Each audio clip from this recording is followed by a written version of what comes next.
Là, s'il faut que j'en saute un, lequel? L'athéisme. L'athéisme. Vous voulez que je saute celui-là?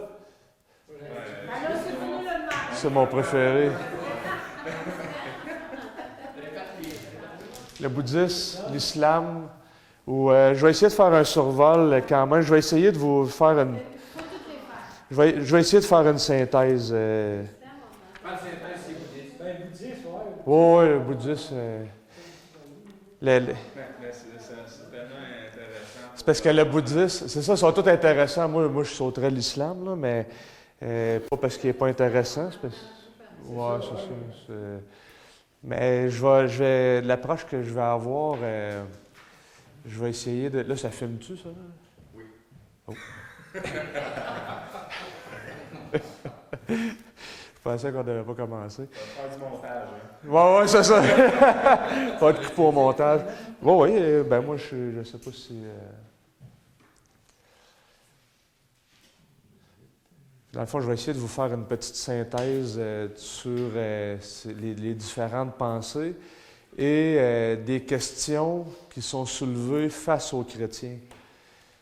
Puis la réfutation, c'est là que j'ai dit, j'ai une petite approche socratique au sens où il a fallu que je coupe beaucoup mon matériel. Fait que juste en posant les questions, on voit qu'à un moment donné, le système, il ne tient pas. Qu'à la place de rentrer dans une longue réfutation de chaque système, je vais plus les interroger. Puis ensuite de ça, pour essayer de construire un modèle de certains éléments qu'on voit dans la parole.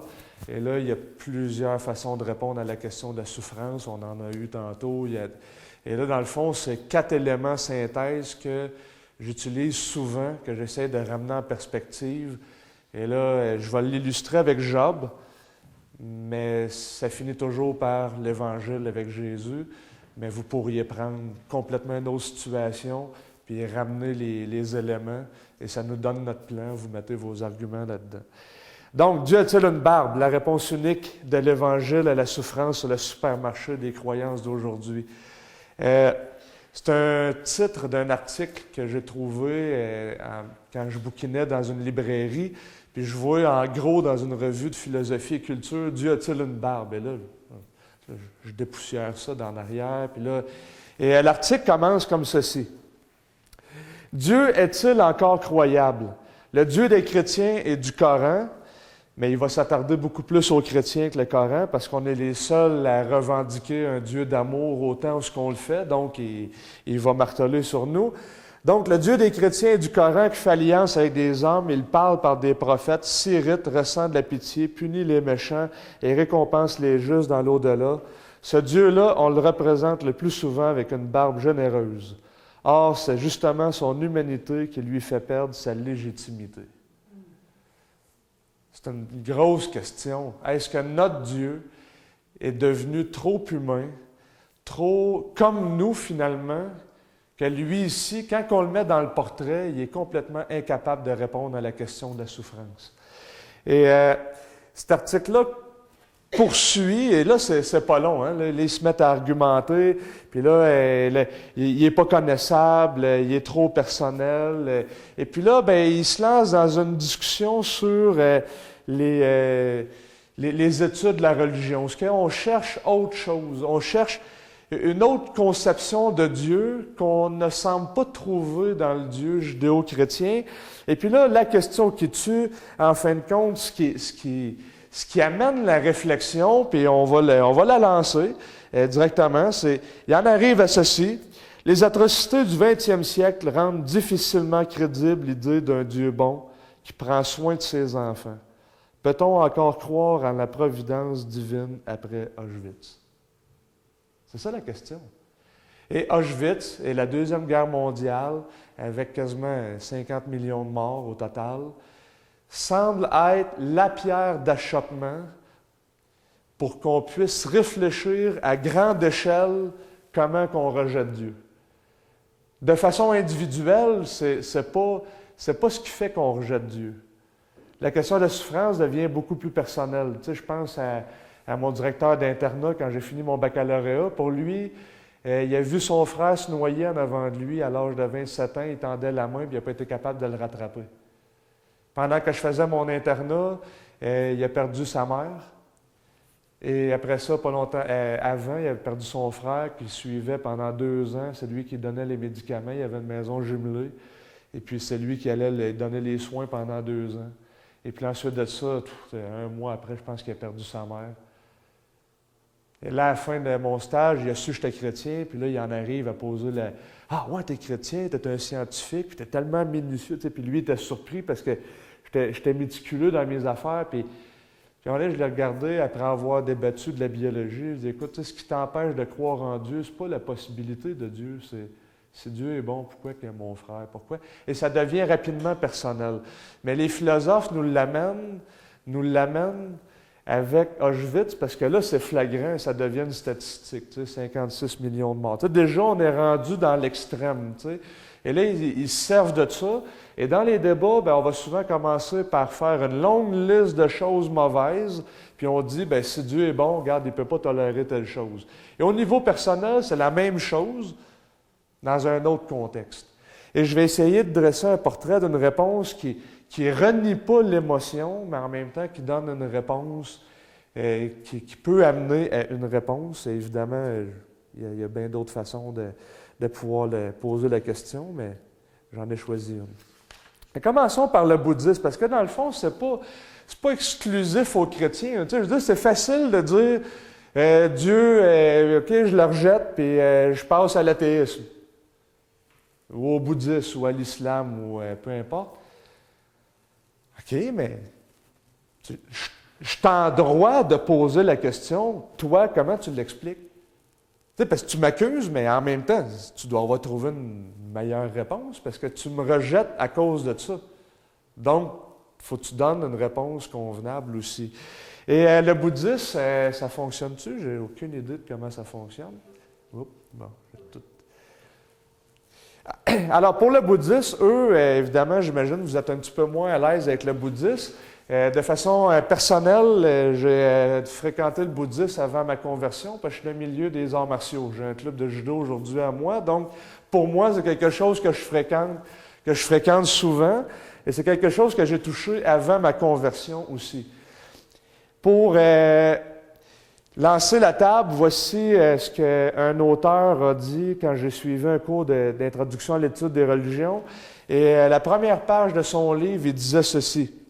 Depuis quelques dizaines d'années, on redécouvre la religion, mais autrement. On s'intéresse aux religions orientales. On est ravi de découvrir enfin des religions qui accordent de l'importance au contrôle du psychisme et de l'imagination. Ça, c'est l'attrait que les religions orientales amènent. Et c'est ce qui est important de comprendre. Parce que c'est rare qu'on va voir dans notre société un bouddhisme pur. Il y a toujours une notion de réincarnation, de karma ou d'une autre affaire en arrière qui fait qu'on prend le bouddhisme, on le déforme, puis on la met à notre sauce occidentale un petit peu là-dedans. Là. Puis ça, c'est... Encore cette semaine, j'ai reçu une vidéo de personnes de mon club qui me demandaient mon avis sur les idées de réincarnation. On entend parler du Dalai Lama, on entend parler, c'est présent, et on prend une portion du discours. Et le danger aujourd'hui, c'est qu'on essaye de diluer l'Évangile avec ça. Et c'est de plus en plus fort, je pense au philosophe Frédéric Lenoir, qui est présentement au Québec en train de faire une série de conférences. Lui se revendique du bouddhisme, mais en même temps, c'est un des écrivains qui discute sur Jésus beaucoup, puis qui essaye de trouver toutes les ressemblances entre Bouddha, puis Jésus, puis Socrate, puis de faire un gros syncrétisme de ça. Donc, c'est important qu'on le comprenne. Et pour faire une longue histoire courte, je vous résume en 5 points. Premièrement, la quête du Bouddha. Bouddha, pour lui, il a quitté son foyer, sa femme, ses enfants, pour aller répondre à la question du vieillissement, de la souffrance et de la mort, la maladie. Et puis, il donne une réponse. La réponse, c'est que la souffrance réside dans le désir, dans tous les désirs. Ça prend sa racine là-dedans. Officiellement, c'est pratiquement une religion athée. Je dis pratiquement parce que le vrai bouddhisme, surtout de notre perception, mais le vrai bouddhisme n'est pas si athée que ça, là. Même il est polythéiste beaucoup, mais avec beaucoup de nuances gnostiques. Puis, dans le fond, si le désir, c'est la source de toutes les souffrances, ben qu'est-ce qu'il faut que je fasse? Ben, il faut que j'anéantisse tout désir. Et là, ben là-dedans, ben là, on va en arriver au système bouddhiste avec la méditation, le renoncement de soi, qui, en passant, le soi est une illusion. Donc, c'est quelque chose qu'il faut aussi enlever dans le décor. Et évidemment, ça se peut que je ne réussisse pas dans ma vie. Donc, il va y avoir une transmigration de l'âme. Donc, c'est une déformation première d'une doctrine de l'hindouisme que Bouddha n'était pas d'accord, qui a modifié, et là, il est parti avec son message. Et donc, ça, c'est un peu un gros résumé du bouddhisme, mais pour les fins qui nous intéressent, ça va être correct. Autrement dit, Gautama Bouddha enseignait que nous devrions nous libérer des illusions de l'individualité de Dieu, du pardon et de la vie individuelle. Nous devrions nous concentrer sur une bonne vie remplie de bonnes actions pour essayer, en fin de compte, de compenser les mauvaises dans les vies antérieures, comme ça. Et évidemment, un jour, ben, Bouddha, lui, il a pris connaissance de tout ça, que c'était le désir. Et puis lui, ben, tout d'un coup, il s'est mis à proclamer que c'était sa dernière vie à cause de son illumination. Et là, ben, à partir de là, ben, ça va être sa dernière vie, puis je vais vous enseigner comment essayer d'arriver à ça.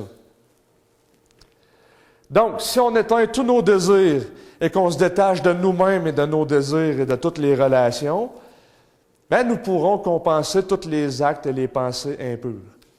Mais ça, ben, ça m'amène à poser quelques questions, hein, parce que, évidemment, quand on arrive d'un système comme ça, ben, alors, je vous en donne quelques-unes. Comment une conception du monde pour qui tout est éphémère explique-t-elle l'origine de l'éphémère et la séduction de l'esprit qui les voit comme permanents? Comment on explique l'origine de tout ça? Quel est alors ce soi, notre moi, s'il n'existe pas?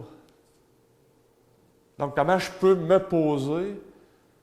poser un regard moi-même sur le caractère éphémère de la vie si ma personnalité n'existe pas? C'est ça le nirvana. Le nirvana, c'est de rejoindre une espèce de chose où on se perd dans notre... donc, je n'existe plus. Donc, la réponse du Bouddha à ça, parce qu'il a fallu qu'il réponde à ces questions-là, je ne suis pas le premier à la poser, c'est que lui-même a vécu dans l'illusion de la permanence jusqu'au jour, après de multiples réincarnations. Il a découvert que tout était éphémère. Et là, à partir de là, c'était sa dernière vie. Comment prouver ça, c'est une autre chose, là, mais... Et là, et voici le vrai problème, c'est que si la vie est cyclique et qu'il n'existe pas de commencement aux incarnations, comment il peut en avoir une dernière? William Lane Craig disait, c'est comme se sortir d'un trou sans fond. Par où est-ce qu'on commence? Il n'y a pas de fond. Il n'y a pas... Comment peut-on avoir une infinité de retours en arrière s'il existe une finale? Tu sais, ça se fait pas. Puis même dans mon cours, il y a quelqu'un qui a posé la question au professeur, dans mon cours sur le bouddhisme, il y a quelqu'un qui a posé la question au prof, puis le prof, il a fallu qu'il réponde, et je cite, après ne jamais... Il a dit, ben, c'est ce qu'il croit. Mais vous êtes perspicace parce que c'est un problème qu'il lutte avec depuis des millénaires et on nous demande de l'accepter. Mais... Donc, quelle est l'origine du mal et de la souffrance dans le cycle karmique des réincarnations? C'est quoi le premier événement qui fait qu'il faut que je paye pour 1 million d'autres, ou je ne sais pas? À qui il faut que je paye? L'islam. Les musulmans se heurtent à la question de la souffrance et pour eux, rapidement dans les discussions, ce qui est en tête de liste, c'est la question de la bonté de Dieu et de la justice de Dieu. Tous les articles que j'ai lus sur ça vont jongler avec cette question-là. Et évidemment, la question qui nous est posée, c'est, vous, votre Dieu chrétien, il est limité dans sa souveraineté. Donc, ça pose la question pour nous chrétiens. Mais juste avant, voici ce que mon professeur disait sur l'islam. Les philosophes ont cherché à épargner la toute-puissance de Dieu, toute connivence avec le mal dans l'ensemble. L'islam considère plutôt que Dieu peut éprouver l'homme par la souffrance, et les érudits musulmans défendent la valeur purificatrice des épreuves, tout en encourageant ceux et celles qui souffrent à faire tout en leur pouvoir pour les faire cesser. Et ça pose une question, comme je vous ai dit, sur la souveraineté de Dieu, parce que pour eux, Dieu peut faire tout ce qu'il veut. Mais ils refusent de dire que c'est Dieu qui est à l'origine du mal. Et d'où ça vient? OK, c'est correct. Et là, quelle est la différence entre la souveraineté de Dieu dans l'islam puis nous, les chrétiens? Dans l'islam, ce qu'ils nous disent en fin de compte, c'est que Dieu est libre. Par exemple, la sourate 42 nous parle de ça à plusieurs reprises. Il dit, si Dieu avait voulu, il aurait fait de tous les hommes une seule communauté, mais il admet au sein de sa miséricorde qui il veut. Dieu attire vers lui qui il veut et dirige vers lui, le pécheur repentant. Vous avez vu, Dieu n'est pas souverain sur la repentance. Il y a un repentant et il va s'arranger pour l'attirer. Et Dieu égare qui il veut de ses serviteurs et il guide qui il veut. Donc Dieu est libre, Dieu est au-dessus de tout le monde. Et pourquoi limiter la souveraineté de Dieu à « je suis obligé de tuer un fils » ? C'est ça la question qui nous est posée. Et là, eux, ça va tout leur système pour s'approcher de Dieu va se résumer en 5 piliers, des gestes, des actes et des croyances qu'il faut faire. Et souvent, ils deviennent assez radicalement, tout dépendant de l'école avec laquelle que vous allez, fondamentalistes. Et l'état des recherches et des pratiques et des croyances nous permettent de résumer la philosophie musulmane à une philosophie du faire et de l'obéissance. Et là, quand j'ai écrit mon argumentaire, là, j'ai même envoyé à un musulman pour être sûr que mon argumentaire était bon, à quelqu'un qui avait étudié dans une école coranique, qui est chrétien aujourd'hui, mais j'ai quand même envoyé, puis il m'a dit ceci. Il m'a dit, Jean-Luc, ton argumentation, il disait vraiment, il disait correct, il dit, t'es dedans. Et il m'a dit une phrase, il dit, voici en une phrase, la souffrance pour le musulman est un moyen d'expier ses péchés pour autant que ça vienne de Dieu. Et là, ça pose encore la question, quelle souffrance qui vient de Dieu? Si lui n'en est pas l'auteur. Et une des raisons pourquoi il ne croit pas que c'est l'auteur, puis que ça n'explique même pas l'origine du mal en nous, puis une des raisons, c'est qu'il ne croit pas qu'on est créé à l'image de Dieu. Donc pour eux, Dieu doit nous juger, mais mon péché, mes fautes ne sont pas nécessairement dirigées parce qu'il va se permettre d'accepter, si tu fais bien tes 5 piliers avec lui, mais en même temps, on n'est pas sûr. OK? Et là, j'ai déjà posé la question à un musulman, donc Dieu oublie tes péchés.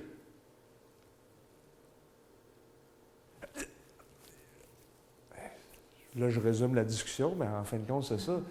Il se permet de ne pas juger celui qui fait les 5 choses de l'islam.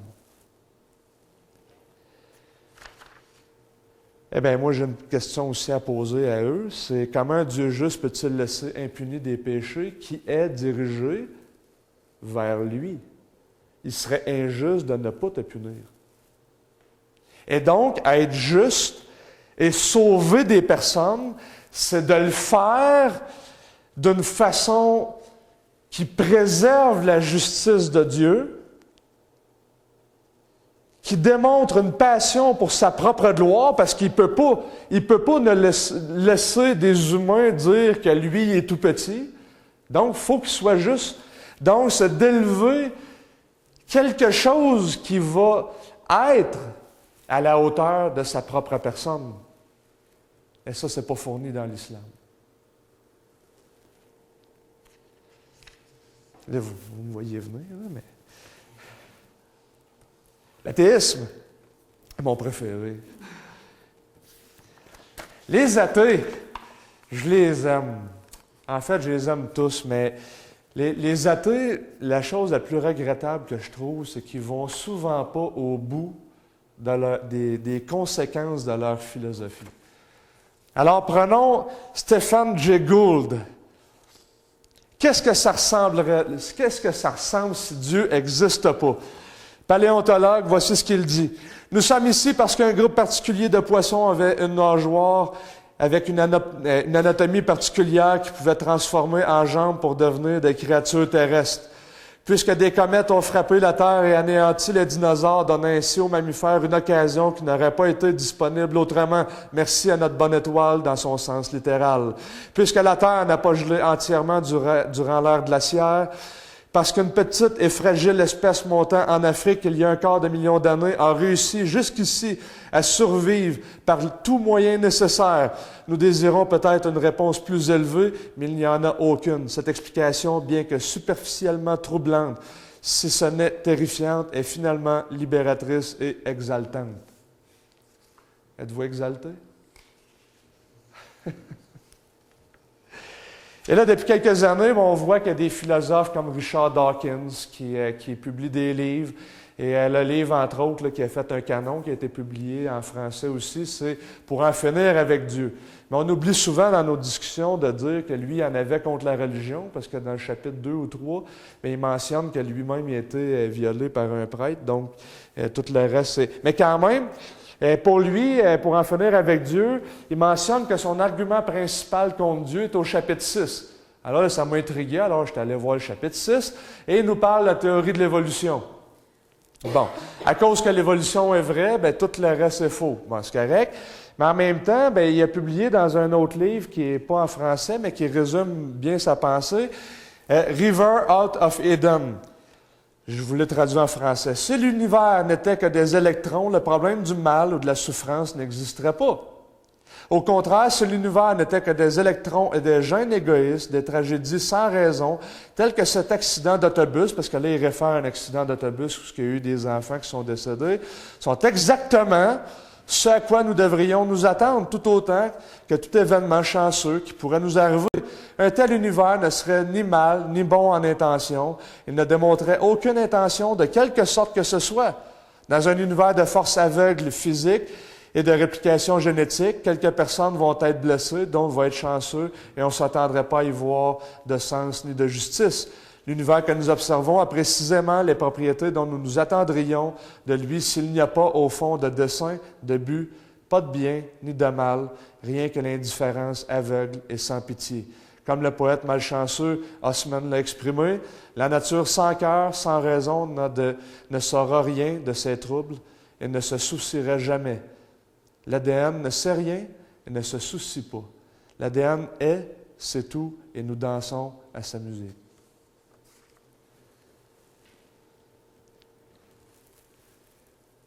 Indifférence, aveugle, impitoyable, sans but. Il n'y a pas de mal. Les Juifs, dans les chambres à gaz, dansaient au son de leur ADN. Quand mon ami essayait de sauver son frère en tendant la main, il dansait au son de son ADN. Et si vous avez eu un cancer ou que vous avez perdu quelqu'un dans votre famille, bien, vous dansez, vous aussi, au son de votre ADN. Il suffit qu'on formule une réponse des fois pour qu'on ait de l'air tata. Puis, en même temps, Dawkins fait appel à la science. Et la science, pour lui, c'est qu'elle n'est pas là pour dire ce qui est bien ou mal. Mais comment peut-il se soulever pour dire ce qui est bien ou mal?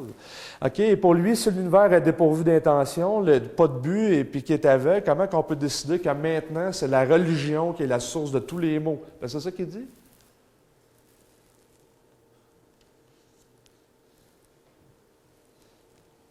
Il appelle la religion l'origine de tous les maux. Si on est le produit de forces physiques aveugles, d'où vient le mal? Parce qu'il qualifie mal quelque chose par rapport à une règle qu'il doit qualifier bien. Et Paul Copan a posé la question. Et là, Paul Copan s'en va dans une conférence appelée « Le fait de l'évolution » et il pose cette question-là. Dans votre livre, professeur Dawkins, River Out of Eden, ce que j'ai cité, vous dites que nous dansons tous au son de notre ADN.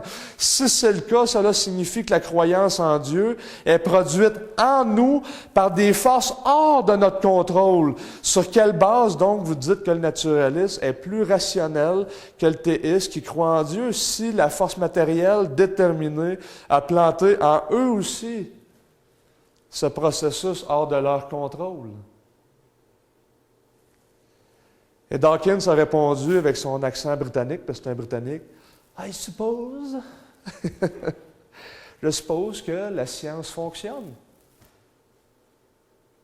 Mais, et là, il complète, là, il n'a pas fini. La science a envoyé des fusées sur la Lune, mais la religion a envoyé des avions dans des tours. Et là, 2000 personnes se lèvent en criant puis en applaudissant. Wow, amen. Et voilà. Mais le coup de grâce, c'est que c'est justement ça. C'est que leur comportement, c'est exactement ce qu'on devrait s'attendre dans un monde que tu nous décris. Donc, pourquoi tu es qualifié de mal ou de mauvais que tu mets ça sur le dos de la religion? Parce que c'est produit puis engendré par le processus que toi-même tu décris, qui a produit en passant ta même philosophie qui a produit les camps de concentration ou autres. Donc, où est-ce que le mal arrive?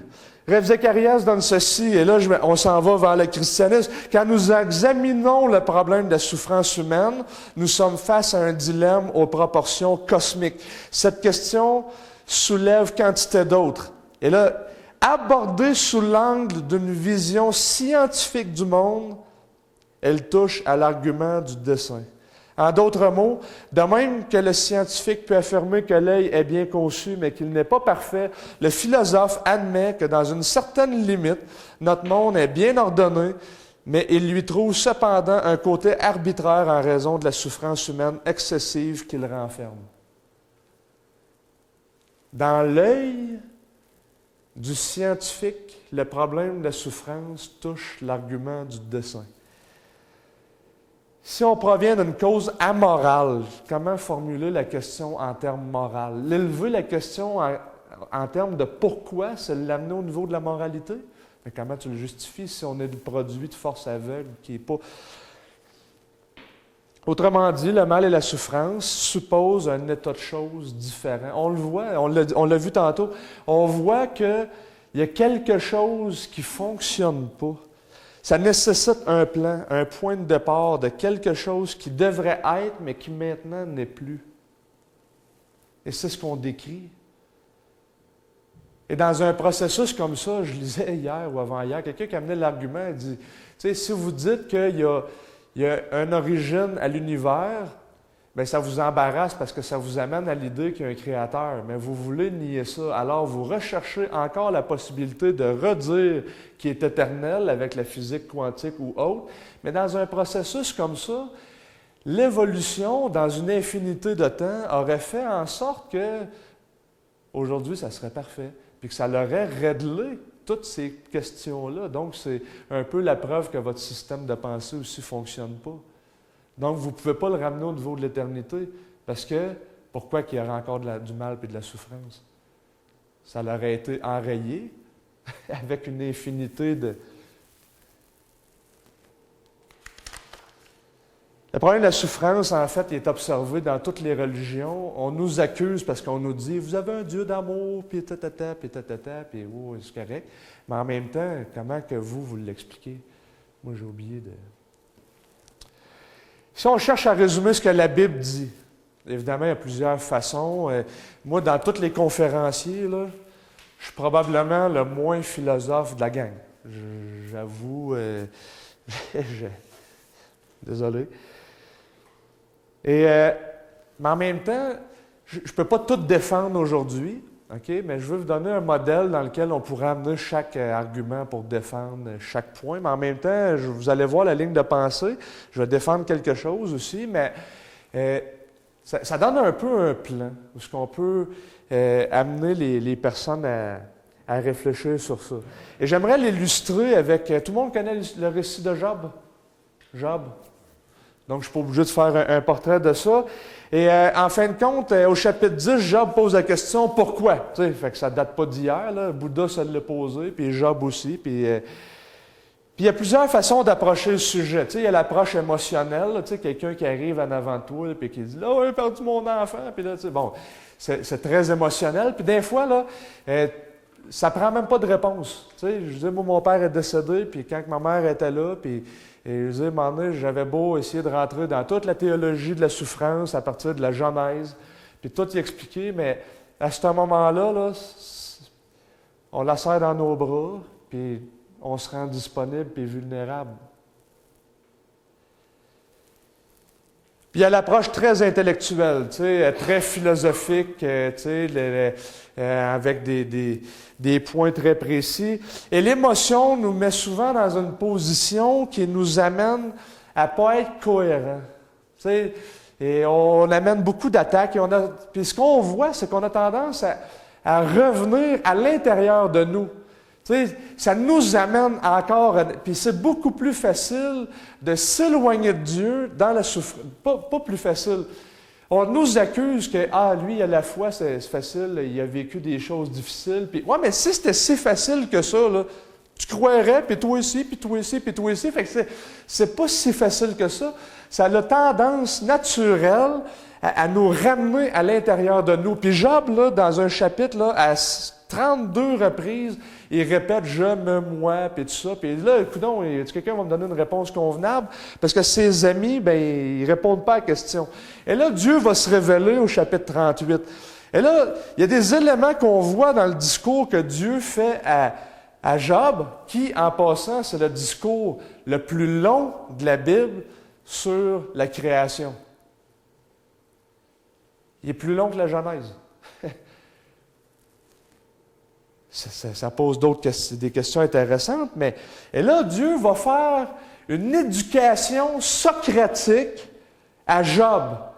Question après question, après question, après question. En fait, il y a une première série de 68 questions où ce qui va amener Job dans un centre d'astronomie, puis après ça, dans un zoo.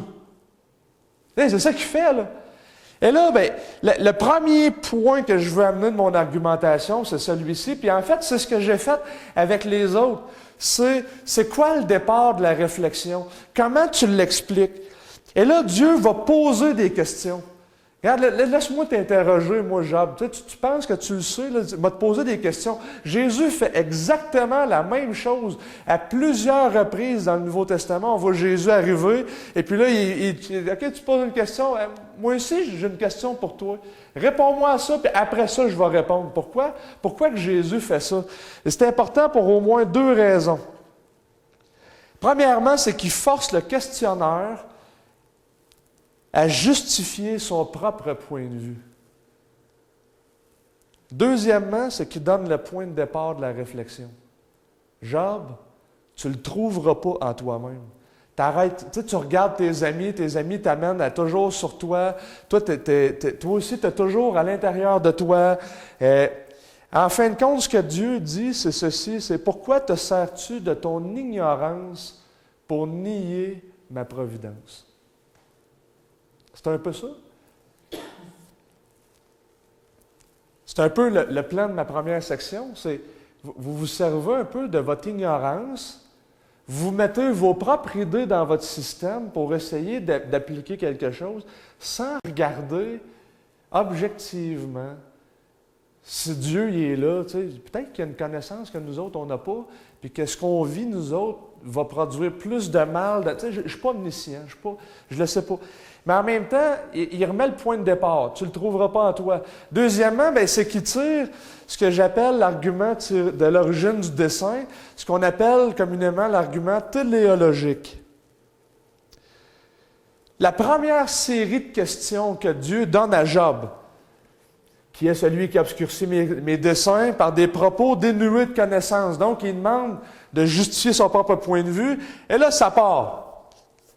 Mets une ceinture à tes reins, là, mon bonhomme, là, et moi aussi, je vais t'interroger. Première question, où étais-tu quand j'ai fondé la terre?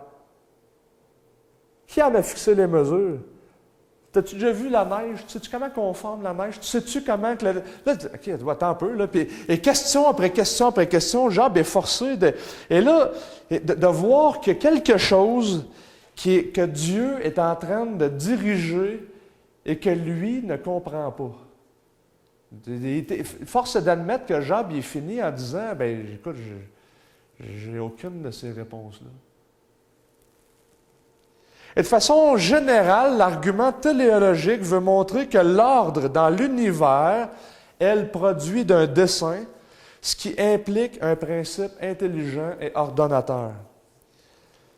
Est-ce qu'on le voit? Bien, prenons des athées. Richard Dawkins, que j'ai cité tantôt. La biologie est l'étude des choses compliquées qui ont l'apparence d'avoir été conçues pour un but.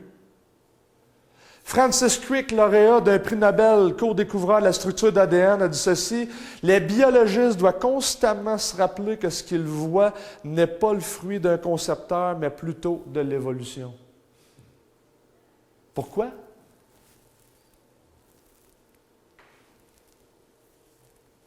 Et là, il y a plusieurs façons qu'on peut amener l'argument téléologique.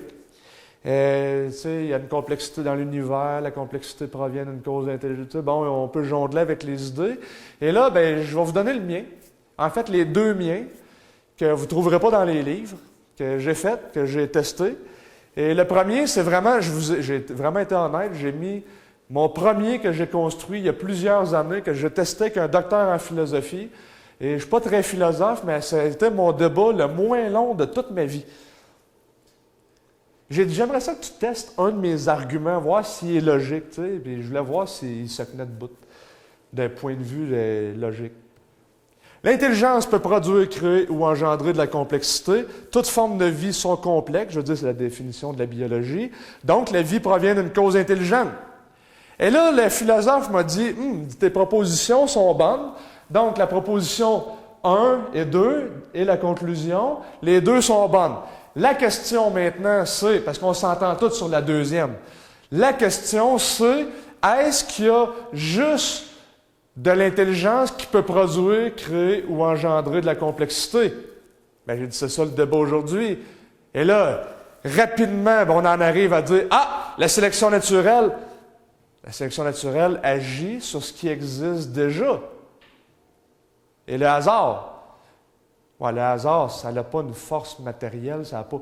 Donc, les deux moteurs de l'évolution ne sont pas le principe qui fait émerger la reproduction, qui fait émerger la vie. Et c'est même pas une explication globale de l'univers. Est-ce que le Big Bang a évolué? Non, on ne peut pas le parler en termes d'évolution. Donc, c'est même pas une théorie qui englobe toute chose. Donc, on ne répond pas à la question. Ce qu'on voit dans notre expérience, c'est que l'intelligence peut produire, créer de la complexité. Et là, il m'a regardé, puis je n'ai même pas été obligé d'expliquer mes prémices. Il m'a dit, il faudrait reconsidérer l'intelligence comme source de la vie.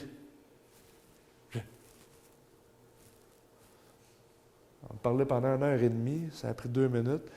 Et là, je l'ai reformulé un peu, parce que faut avancer un peu, parce que le hasard, d'un côté, on nous dit que c'est le moteur de l'évolution, mais ça réfère à des possibilités mathématiques. C'est une abstraction. Si je vous dis 22, 22, là, c'est un chiffre abstrait qui produit puis qui engendre absolument rien au niveau matériel, là. La sélection naturelle, c'est une théorie qui n'explique pas ultimement l'origine de la vie. D'ailleurs, ça a été repris par Anthony Flew, qui était le professeur de Richard Dawkins. Ça a été un de ses professeurs pendant 80 ans. Il a milité pour l'athéisme. Puis à la fin de sa vie, il est arrivé, il a dit « Je crois en Dieu ». Puis le premier argument qu'il a dit, c'est « Wow, les lois y existent ». Puis ça n'explique pas l'émergence de la reproduction génétique. Il dit, on ne peut pas expliquer la reproduction génétique, on ne peut pas expliquer l'émergence de la vie en termes de processus aléatoires et de chiffres abstraits. Il faut considérer Dieu dans le portrait.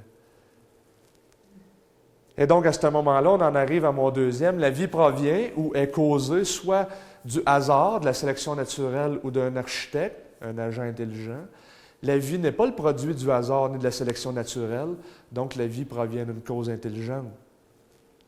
C'est quoi l'effet de tout ça? Ce n'est pas une démonstration complète du théisme dans son sens complet, où ce que Dieu existe, et là je viens de tout expliquer. Mais ça augmente la probabilité et ça l'explique de façon logique, cohérente, naturelle, ce qu'on expérimente à tous les jours. L'intelligence crée des choses, crée de la beauté, donne du sens à ce qui est autour de nous. C'est ce qu'on observe. L'argument du dessein, ensemble, c'est l'argument que Dieu existe et qu'il a la capacité de donner la vie. Et il l'amène dans le cosmodome, puis il l'amène dans le zoo. Puis c'est comme s'il disait à Job, tu ne peux pas comprendre, mais tout ce que je fais, mais laisse-moi te surprendre par la complexité de l'univers. Laisse-moi te démontrer l'ingéniosité de la création. Viens, Job. Toi, tu te regardes toujours par en dedans, là, mais fais juste sortir un peu de toi-même, puis regarde comment que je coordonne les choses, et tu penses que je ne suis pas au courant de ce qui se passe dans ta vie.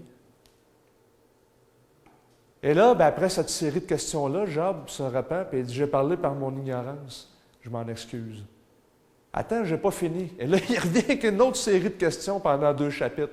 Tu sais, tu ne seras jamais tel que tu es si tu rentres toujours en toi-même et que tu n'es pas prêt à regarder autour. Et l'intelligence, on le voit que ça produit des choses. On le voit que c'est... Ça rappelle une lointaine analogie avec notre esprit, puis l'horloger, là, tu trouves une montre sur une plage. Ça, on le voit que ça n'a pas été fait. Essaye de l'expliquer. Tu trouves une montre sur une plage, tu te dis « Ah, t'es apparu là par hasard. » Mais non, il y a quoi? On le sait. Puis par expérience, comme mon ami disait, à ce moment-là, on descend d'un cran, et puis là, on en arrive à dire, bien, si j'achète un chien, c'est pas pour le mettre dans le fond de la cour, puis jamais avoir de relation avec. Donc, j'en arrive à mon 3e point. Il doit avoir un sens dans l'histoire, il doit avoir un point de rencontre entre Dieu et moi. Il doit avoir, s'il nous a créés pour qu'on ait du sens, parce qu'on en donne, il doit arriver à un point à un moment donné où et comment je peux connaître le sens de l'univers et de la souffrance dans un monde où Dieu existe? La réponse à cette question, c'est « je ne le peux pas ». À moins que Dieu lui-même nous le révèle. Si Dieu ne se révèle pas à nous, je ne peux pas le connaître. Je peux faire bien des discours philosophiques sur comment j'aimerais que ce soit, mais vous allez en savoir beaucoup sur ce que j'aime et très peu sur Dieu. Et donc, s'il s'est révélé, puis quand je suis devenu chrétien, je me posais 3 questions. Je n'étais pas très philosophe. Dieu existe-tu? Si oui, c'est lequel? Puis qu'est-ce qu'il a à me dire? Je veux dire, c'est 3 questions.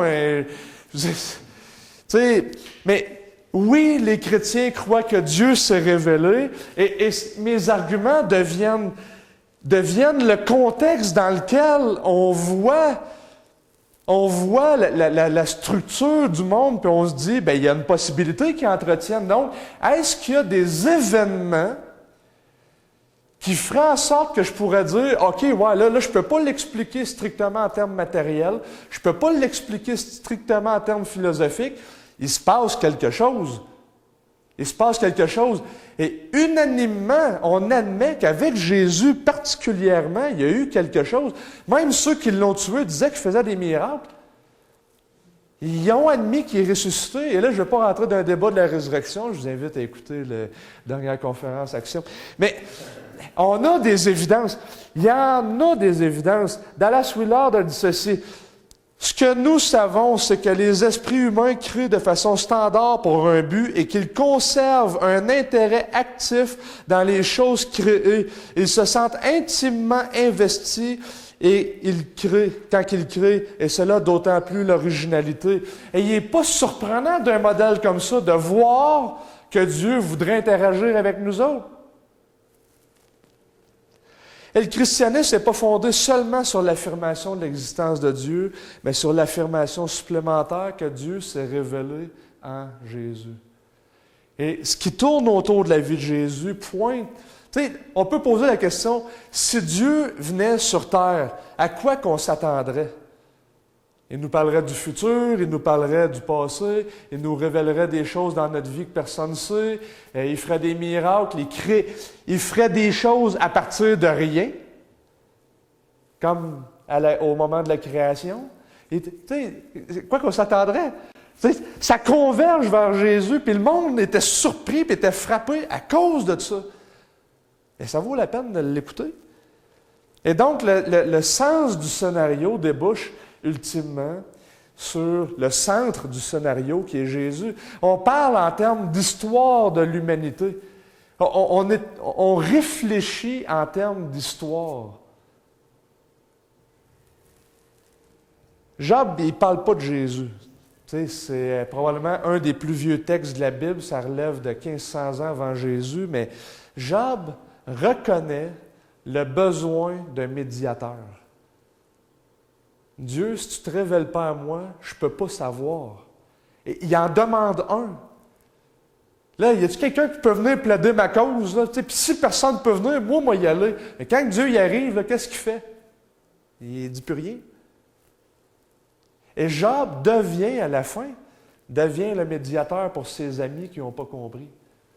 Donc, ça débouche vers un médiateur. Et on peut poser la question, tu sais, à l'égard de Dieu, tu sais, si Dieu est amour, pourquoi qu'il y a tant de souffrance, puis pourquoi il a permis Auschwitz, puis tout ça, mais on peut poser la question aussi, tu sais, ouais, mais en regard d'Auschwitz, puis de toutes les autres affaires qu'on a, tu sais, nous, on est-tu bon?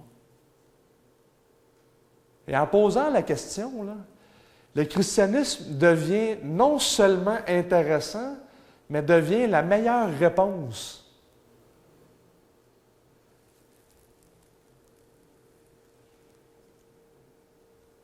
C'est la meilleure explication qui tient en compte l'origine du mal, qui tient en compte ma place là-dedans, qui tient en compte le besoin de mon médiateur, qui tient en compte les choses qui vont venir, sans négliger les émotions, sans négliger le problème intellectuel.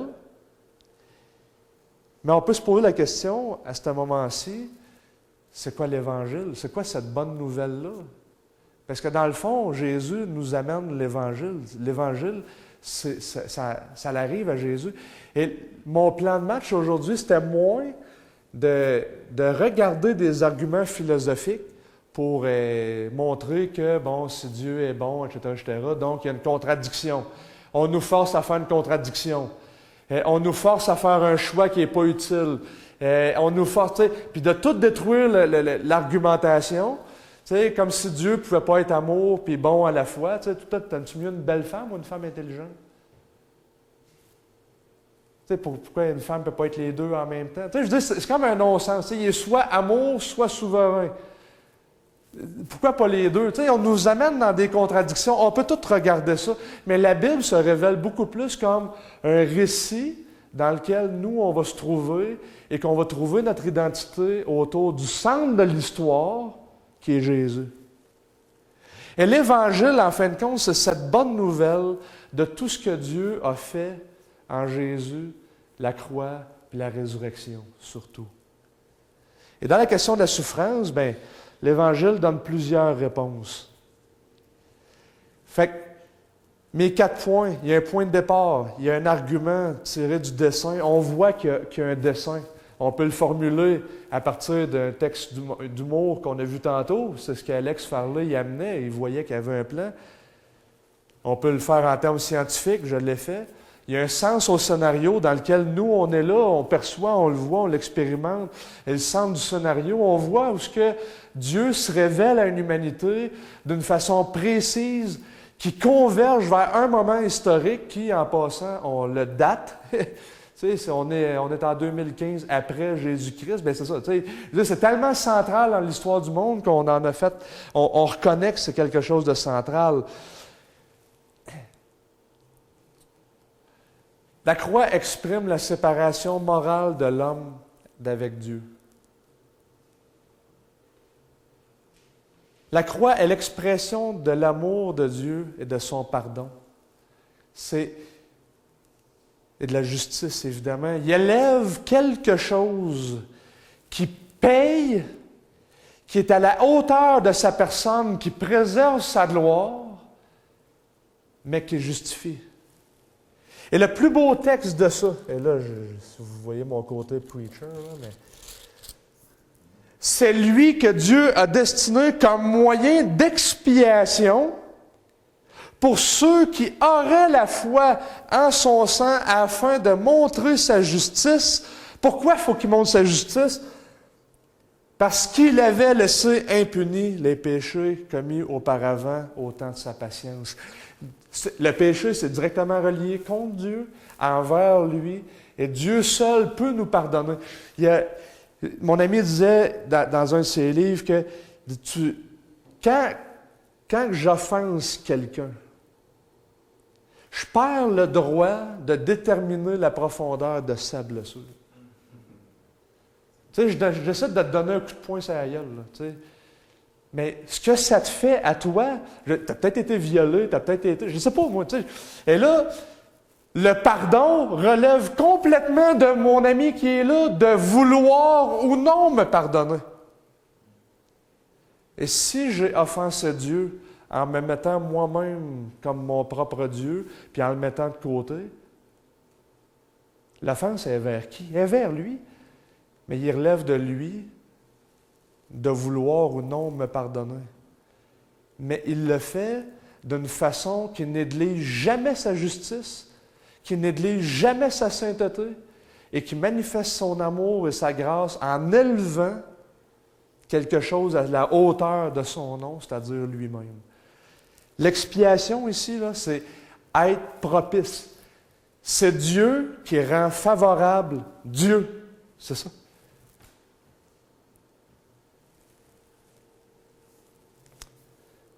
Et c'est là que ça prend un sacrifice. Et la croix proclame un message. Dieu ne se désintéresse pas de ta peine et de ta souffrance. La croix, c'est la place où Dieu rencontre une humanité qui veut le rejeter. On connaît par la raison, mais on entre en relation par la foi. Et si vous voyez seulement en Dieu un vieux sénile avec une longue barbe, mais c'est parce que votre Dieu est trop petit. S'il fait juste oublier les offenses, puis il ne les juge pas, votre Dieu est trop petit. Puis si c'est une espèce d'illusion que vous avez, puis que votre Dieu est trop petit, et si vous pensez qu'il n'est pas là, bien vous vous mettez au centre et vous êtes trop petit parce que vous reconnaissez même que vous avez besoin d'un médiateur. Et l'Évangile devient la bonne réponse.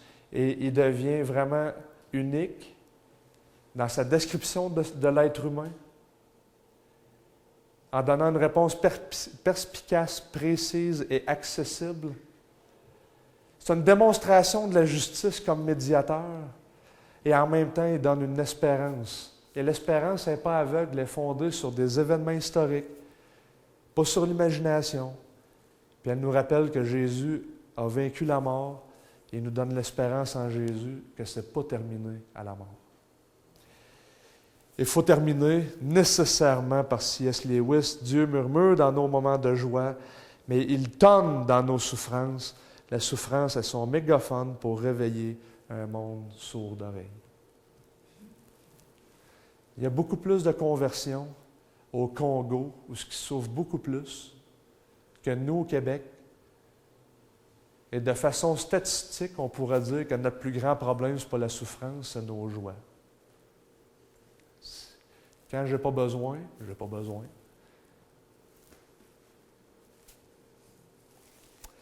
C'est tout. Est-ce qu'on a du temps pour des questions? Je vais essayer de répondre s'il y a des questions du mieux que je peux. Comme je vous ai dit, je suis le moins philosophe de toutes et c'est avec beaucoup d'humilité que je peux répondre à vos questions s'ils sont vraiment techniques ou pastorales, je ne sais pas. Il y avait quelque chose qui disait que la croix exprime. Il y avait la séparation. Oui, la croix proclame un message. C'est ça que. OK, c'est bon. Évidemment, je n'ai pas défendu chaque point. On pourrait tout développer une idée, puis chaque point pourrait être une conférence. Là. L'idée, c'est que j'ai vraiment voulu vous répondre par l'histoire de la rédemption, sans entrer dans la théologie du péché de Genèse, puis de montrer comment que, ça l'affecte tout le reste. Je pense que l'argument du dessin que j'ai amené, j'ai choisi celui au niveau de la biologie, parce qu'on ne le voit jamais. Puis aussi, c'est parce que c'est beaucoup plus évident que regarder des étoiles où ce qu'on voit juste un petit spot de lumière puis qu'on ne comprend pas trop. Puis moi-même, honnêtement, j'avais peur de pogner quelqu'un qui est plus calé en physique puis qui me pose des questions sur... Fait que je suis beaucoup plus biologiste. Fait que je me disais, c'est plus safe. Mais en même temps, on le voit.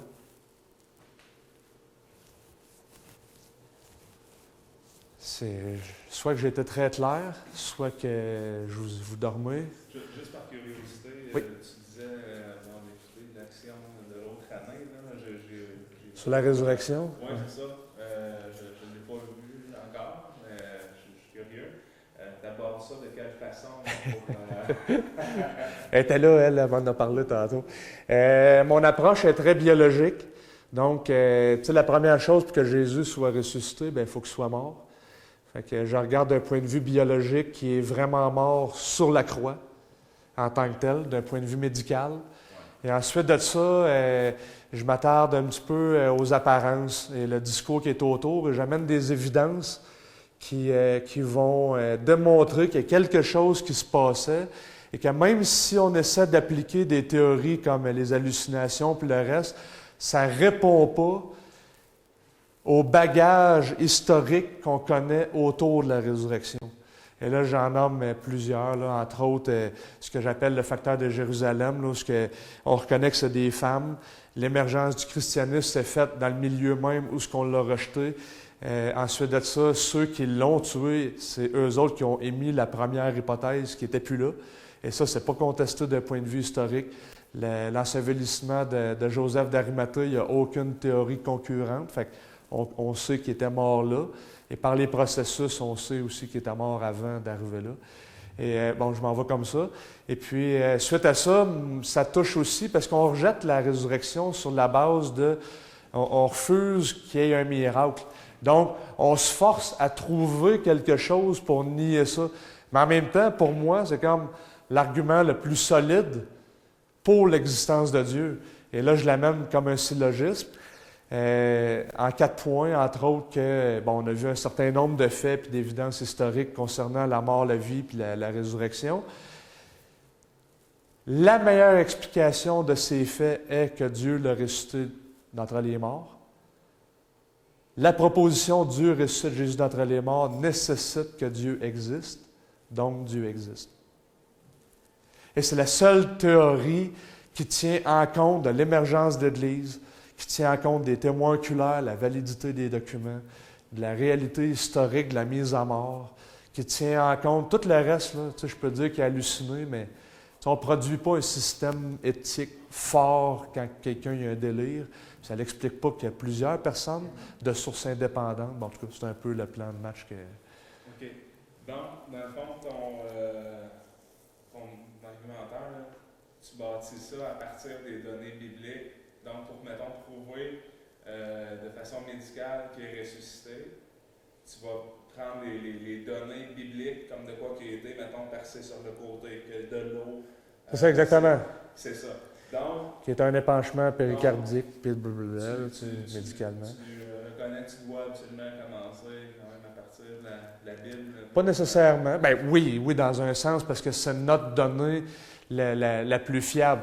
Tu sais, je répondrai à ça parce que je vois la question venir, mais j'ai un professeur d'histoire où, quand on est arrivé au bout de l'Église, où ce qui s'est mis pendant 20 minutes à expliquer que ça, c'était pas historique, les évangiles, puis tout ça.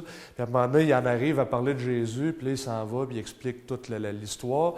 Là, j'ai levé ma main, j'ai posé la question. Je dis, ouais, mais là, sur quoi tu te bases pour parler de Jésus? Ben, il dit de la Bible. Mais c'est parce que tu viens de me dire que c'était pas historique, mais on est d'un cours d'histoire, donc. Ouais, mais là, il dit, faut faire un tri dans dans le matériel qu'on utilise. Sur quelle base tu fais ton tri? Il a répondu. Il a dit, sur la base de ce que je crois. Et pour lui, le miracle n'existe pas. Fait que pour lui, tout ce qui est miraculeux, on l'enlève, on garde les belles paroles, puis on l'élimine. Mais si on le prend strictement comme document historique, c'est le document le plus attesté qu'il y a. Puis quand je dis que je ne suis pas obligé de prendre les sources, c'est que les événements majeurs du christianisme sont attestés par d'autres. Tu sais, prenons la noirceur. La noirceur à la croix, là, il y a un document grec qui dit, là, il y a quelque chose qui s'est passé. Et là, lui, il dit que c'est un éclipse de soleil. Le problème, c'est que lui s'interroge parce que ça faisait depuis 450 avant Jésus-Christ qu'on est capable de planifier les éclipses de soleil. Fait que pour lui, là, le fait qu'il note ça, là, c'est parce que c'est pas supposé arriver. Et lui, il dit, il y a quelque chose qui se passe. Mais il est en Grèce, il ne sait pas ce qui se passe. Fait que, tu sais, une donnée extra-biblique confirme qu'il y a vraiment quelque chose qui se passait. Et tu sais, on peut s'en aller. Les Juifs, ils ont admis, même dans le Talmud, il y a une section sur Jésus qui faisait des prodiges. Tu sais, puis ils savaient, les Juifs, là, c'était quoi un miracle. Là. Tu sais, ils étudiaient la nature, ils étudiaient les affaires, puis ils ne se laissaient pas duper par n'importe qui. Puis à un moment donné, le temps peu, là, il fait des affaires, là, puis il faut l'expliquer. C'est juste qu'eux autres, ils n'avaient pas décidé d'avance que... Il n'y avait pas une incrédulité systématique en matière de miracles que nous autres, on a. Ton professeur, lorsqu'il dit qu'il fait son tri à partir de ce qu'il croit, c'est qu'à ce moment-là, il se définit comme un absolu. Oh oui. Oh oui. Puis même à ça, parce que moi, par après, c'est ça qui a mené à ma conversion. Moi, ça a été le contraire. Parce que j'ai pris ça, je suis allé le voir après, je dis, ben là, ça n'a pas d'allure. Puis, oui, j'ai été éduqué d'une famille chrétienne, puis tout ça, mais en même temps, je suis allé le voir après, puis je lui demande, j'ai dit, écoute, il dit, ça n'a pas d'allure. Il m'a dit, prouve-moi sans l'ombre d'un doute, avec des données historiques, que Jésus est ressuscité vraiment. Là. Puis il dit, je vais pouvoir me considérer ça. C'est un défi. Je suis parti, j'ai été étudier le sujet. Je suis revenu avec un document, il l'a pris. Il a fait ça avec. On était assis, il s'est approché de moi, il dit, écoute Jean-Luc, il dit, l'éducation, c'est fait pour avoir une pensée grise, pas noir et blanc. Et là, je l'ai regardé et j'ai dit, écoute, si Jésus est ressuscité, ça change bien des affaires. Ça change bien des affaires. Et puis moi-même, par après, j'ai repris mes affaires puis j'ai dit, faut que je prenne position. Tu sais, moi-même, je me suis moi-même forcé à dire, puis je me souviens, puis j'ai prié, puis j'ai dit, moi, Seigneur, j'ai pas de temps à perdre de quelque chose qui n'est pas vrai ou qui pourrait l'être. Fait que montre-moi que c'est vrai. Fait que le lendemain, j'ai commencé à débattre avec les philosophes. Il y a du monde qui venait me voir parce que j'avais dit au monde que j'étais devenu chrétien. Puis encore aujourd'hui, des années plus tard, je prends le texte biblique puis je dis, écoute, montre-moi que ce verbe-là. Tu sais, écoute, on a tellement de documents qui attestent à la virgule près les documents originaux que c'est comme... Il faut juste utiliser de l'incrédulité systématique pour le mettre de côté, le rejeter. Des petites réflexions simples quand on rencontre du monde, des fois Jésus, parce que tout le monde connaît la Bible, et tout le monde connaît Jésus. Fait que je vais arriver et je vais dire, amène-moi un autre livre, que la personne va dire, j'ai créé le ciel et la terre. Je vais avoir un comparatif. Là, je dis, j'en ai pas de comparatif. J'ai Dieu. Puis je dis, dans toutes les prophéties, dans tout ce que tu voudras qui est écrit, on peut prouver que ce qu'il a dit, c'est pas de l'imaginaire, c'est pas des affaires d'hallucination ou quoi que ce soit. On peut le prouver. C'est ça. Je dis, moi, un autre sauveur, qu'on célèbre sa fête, qu'on connaît à la grandeur de la planète, je dis, il y a des grands comme Bouddha, Krishna, n'importe qui, de tout ça. On ne dit pas que ce pas des bonnes personnes. C'est toutes des bonnes personnes. On est en fait du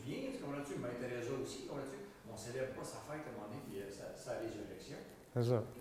Dans des affaires de même, ils ont comme plus d'arguments parce qu'il n'y a pas de comparatif. C'est ça. Et là, c'est là qu'on nous garoche en pleine figure. Ouais, mais là, la science montre que. Ouais, mais là. Tu sais, je trouve ça drôle parce qu'il y a un philosophe en 1913, je pense, il a gagné un prix Nobel, Burge qui s'appelait. Il avait dit tout ce qui est contenu dans l'univers est contenu en 5 choses. Une force, la matière, le temps, l'espace, puis une action. Et là, pour lui, il relevait le défi à tous les chrétiens de prouver que Dieu... tu veux amener quelque chose d'autre, Dieu, puis tout le reste, bien, faut que tu me prouves que... Et là, ben, c'est le premier verset de la Genèse, commencement. Dieu créa les cieux, la terre, il y a un espace, le temps, la matière, il y a une action, et il y a même l'agent qui fait l'action. C'était beau le limiter à l'action, mais qui a produit? Fait que toi-même, ton propre système te dit que tu es limité dans ta connaissance. Tu ne peux pas donner le premier jet. C'est le premier verset de la Genèse. Merci. Je veux dire, c'est ça. Fait qu'à un moment donné, on voit la Genèse, on voit la Bible, ça colle tellement à la réalité. C'est un peu ça que je disais. À un moment donné, simplement, avec la question de la souffrance, on dit, est-ce que l'homme est bon? Et le christianisme devient observable. Il y a un philosophe qui a dit la doctrine du péché, c'est la seule doctrine empirique de la Bible. C'est-à-dire qu'on peut le mesurer. Elle a un ratio de 100%. Personne n'est bon. On peut le mesurer, mais qui l'explique? La société l'a corrompu. Ouais, mais qui est dans la société? Les humains? Ouais, mais là, c'est les humains qui corrompent. Ah non, mais non. Ça marche pas. On devient... Non. Est-ce que ça l'invaliderait? Ah, j'ai fini. Hein. Est-ce que ça l'invaliderait tantôt quand tu as dit je dis pas que c'est pas des bonnes personnes? Ouais. Mais c'est ça. Le pire, c'est que j'y ai pensé en disant quand on dit bonnes personnes, on ne veut pas dire qu'ils ne sont pas capables de faire du bon. Ils vont nourrir leurs enfants, ils vont, quoi que dans le cas de Bouddha, il les a quand même délaissés pour sacrer son camp, mais je veux dire, on reconnaît qu'ils sont capables de faire du bien, mais on reconnaît aussi qu'à l'intérieur d'eux autres, il y a le potentiel au mal qui, malheureusement, se met toujours en action. Et ça, ben, c'est ça qu'on essaie d'expliquer. J'ai une petite question. Bouddha, c'est quelle année? Lui, c'est en 500 avant Jésus-Christ, à peu près. Oui, c'était avant. Ouais. Je pourrais te donner la date. Je pense que je l'ai ici. 500, 600. Il va falloir que ce soit la dernière question. Oui, on peut. Tout le personnel. Oui, je vais avoir la réponse aussi. Ah ouais? Bon, ben coupe la caméra, je vais la trouver. C'est parce que je l'ai vu et j'ai commencé à lire justement son livre à l'autre. Bon, il parle des sources.